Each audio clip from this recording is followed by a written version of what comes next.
This is Nick again, and we will continue on the series of classroom discipline. And these videos are sponsored by the Royalty Approach to Education, which completed the overall performance score, and you can find those on the website OPS Scores, opsscores.com. That's opscores.com.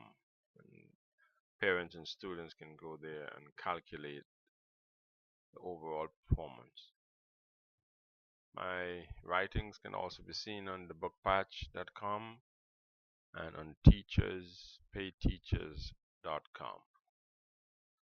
Still on part 1, classroom behavior management, section A, maintaining discipline in the classroom. Before this video, I spoke about meeting administrators. In this video, we will be discussing meeting colleagues, meeting teachers, and how that could affect your ability to control discipline inside of your classroom. Number 1, teachers at the school are going to be your best valuable resource concerning discipline. They already know the students, and they can advise you a lot about a number of issues that already occur at the school. So that's why they're going to be indispensable for you.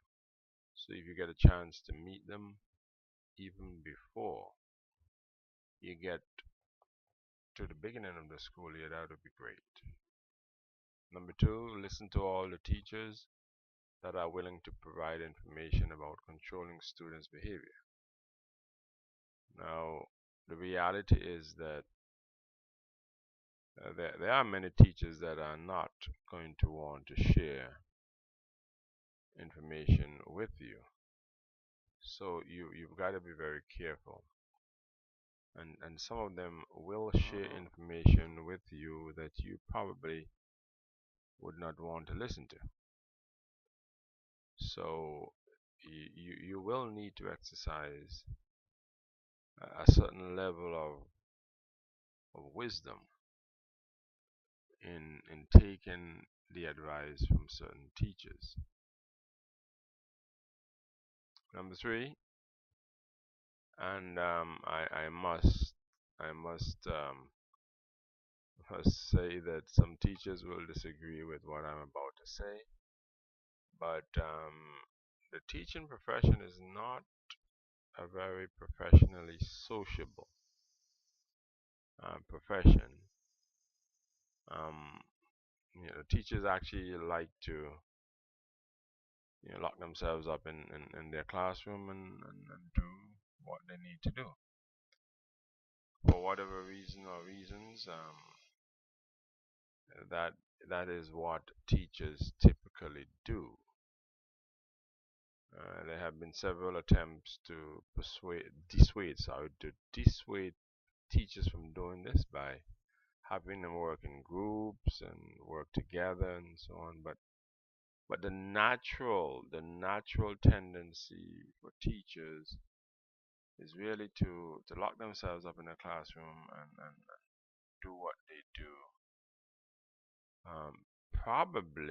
This probably has resulted from the fact that teachers have so little control over so many things that when it comes to what happens when they're in the classroom, they do have control over that, and for whatever reason or reasons, they tend to want to do it by themselves. Again, I know that there are other teachers, there are a number of teachers out there who might disagree with what my position on that, but that is okay. Well, this is basically saying the same thing, that teachers will typically there are cases when you do find teachers working together, but generally it happens when when they're forced to do so. When they're forced to do so, as opposed to their wanting to naturally do it. Number four, when you find a teacher you can really trust, one with whom you feel comfortable, you should feel free to ask as many questions as possible about discipline throughout the entire school.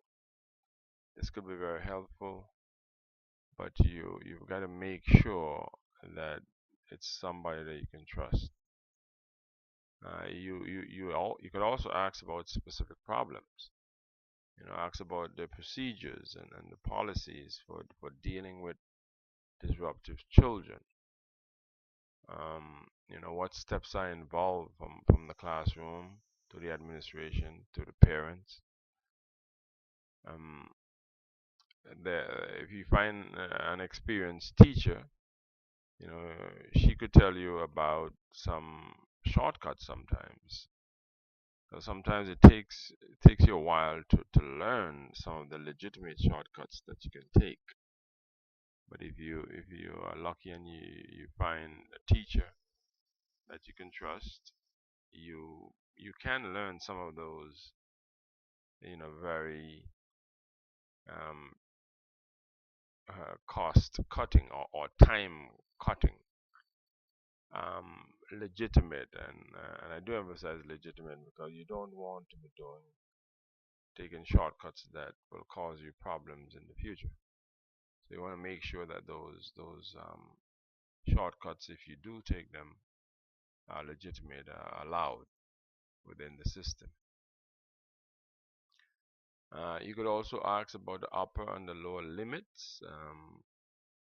You need to get a good sense of how administration deals with discipline at the various levels and the different degree of severity of the infraction, because not all infractions in school are treated the same way. And schools typically are very specific about that. There are some infractions that you can deal with at the level of the classroom. There are other infractions that you have to take to a different level, perhaps at the department level. And then you have some that you deal with at the level of the assistant principal. And then you have those that you have to go directly to the principal. And then there are times when you can go directly to the parent even before you go to the administration, but you have to know what types of infractions you take at these various levels. Number find out what administration thinks about teachers who do not have good control management in their classroom. Um, find out if they are able or if they are willing to help those teachers. Just get a sense of where the administration stands, how willing the administration is in helping teachers. In some schools, you have teams, groups of teams of teachers, and you might be part of a team, and you want to make sure that you know your team members. Well, it's not going to be difficult to know your team members because you're going to meet quite often.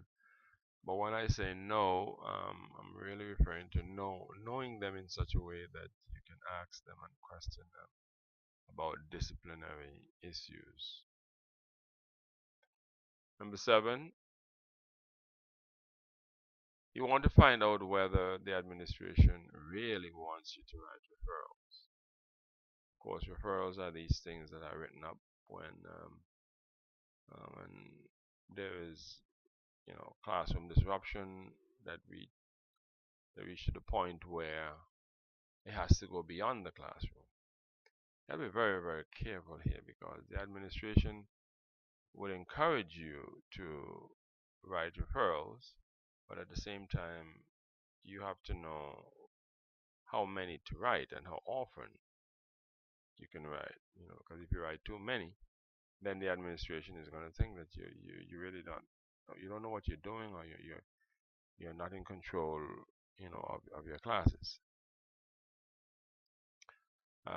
Again, here's where a good teacher, a good colleague can advise you as to how you should proceed, how you should proceed with things like that. Number 8, when you find a good teacher, make sure that the teacher knows and understands your dependence on her. But be careful. You must be absolutely sure that you feel comfortable with her. Now if you're not comfortable, and you solicit, or you show dependence on that person, it could be quite dangerous or even disastrous. So you got to make sure that the level of confidence that you have in that person is pretty high. Number 9, ask a teacher about some general techniques that she uses to reduce behavior problems in her classroom, because you might be able to use some of those techniques. And that is it for meeting with your colleagues before school begins. Again, in many cases, you can meet your teachers before school starts, but in some cases, you would not be able to meet them. So either way, if you do get a chance to meet them, try your best to meet them. If not, you can still try and get a lot of information when you actually start the school year. Next time I'll be talking about gathering information about the school before the school year starts. What are the types of information that you might want to collect that are directly related to classroom behavior, or that could affect classroom behavior. Okay, so until next time, again, this is Nick, and thanks.